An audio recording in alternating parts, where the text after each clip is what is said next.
سارے ہمارے چینل کے ذریعے سے سوالات پوچھے گئے قربانی کے جانور، قربانی کے دانت، قربانی کی صفات، خصوصیات۔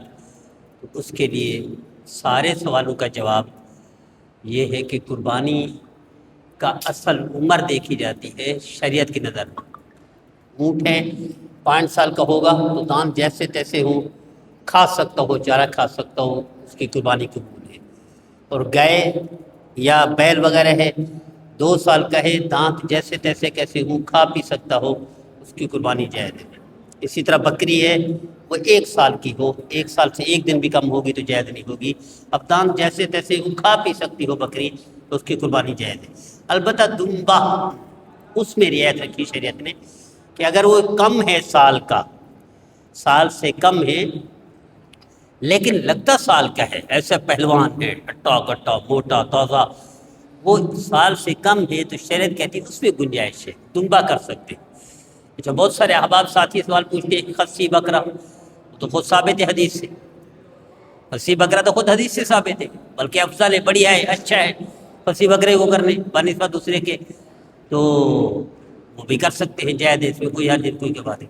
اچھا، بعض ساتھی یہ سمجھتے ہیں کہ جیسے سب سے زیادہ سوال پوچھے گئے کہ بھینس بیل کی طرح، گائے کی طرح، بھینس کی قربانی بھی جائز ہے جیسے گائے کی جائز ہے، بھینس کی قربانی بھی جائز ہے جیسے بیل کی جائز ہے، اس میں بھی۔ اچھا، بعض یہ سمجھتے ہیں جیسے اونٹ ہے 7 کی بجائے 14 حصے ہونے چاہیے۔ ہمارے جے ڈی سی ایک ٹسٹ چل رہا ہے کراچی میں، وہ ایک اونٹ میں 70 حصے کر رہے ہیں، ایک اونٹ میں، حالانکہ ایک اونٹ میں بھی 7 حصے سے اوپر ان کو قربانی جائز نہیں ہوگی۔ اس کا مطلب ہے سب کی گڑبڑ ہے، قربانی نہیں کر رہے وہ، پھر کوئی ویسے ہی گوشت تقسیم کرنا چاہ رہے ہیں تو قربانی نہیں ہوگی۔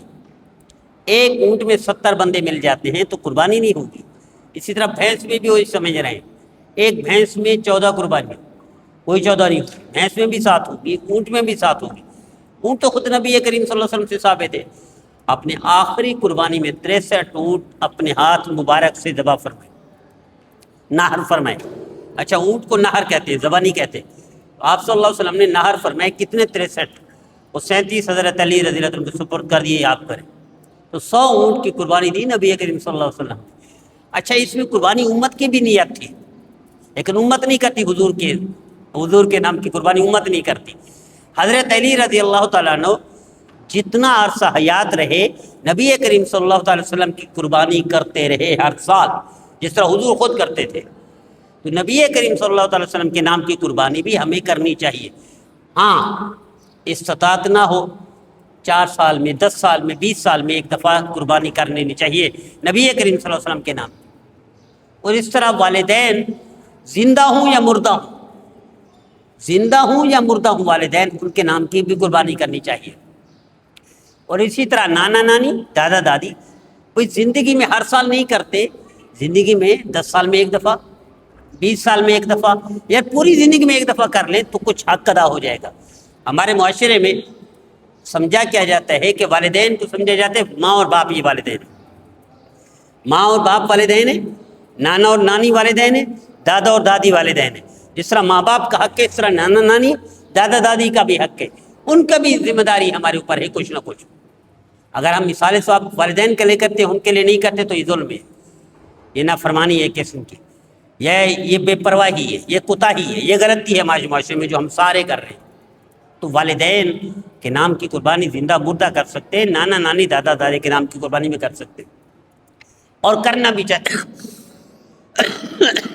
کرنا بھی چاہیے۔ اسی طرح ایک ساتھی نے مجھ سے پوچھا کان کٹا ہوا تھا، اچھا کان مثلا مثال دے رہا ہوں، 7 فٹ کا کان ہے یا 6 فٹ کا کان ہے، 6 فٹ کا کان ہے، اب 2 فٹ کٹے ہوئے تو قربانی جائز ہے، لیکن 6 فٹ میں 3 فٹ کٹا ہوئے قربانی جائز نہیں ہوگی، یعنی 1/3 کٹی ہوئی ہے کان کی، قربانی جائز ہے، 1/3 سے زیادہ ہوگی قربانی جائز ہے۔ اسی طرح دم کٹی ہوئی ہے، دم 1/3 کٹی ہوئی تو قربانی جائز ہے، 1/3 سے زیادہ ہوگی اس کی بھی جائز ہے۔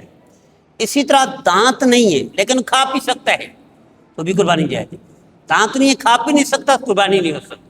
اسی طرح پاؤں پر زخم ہے، یا پاؤں پر کوئی بھی مرض کی وجہ سے وہ چل پھر ہی نہیں سکتا تو بھی قربانی نہیں ہوگی۔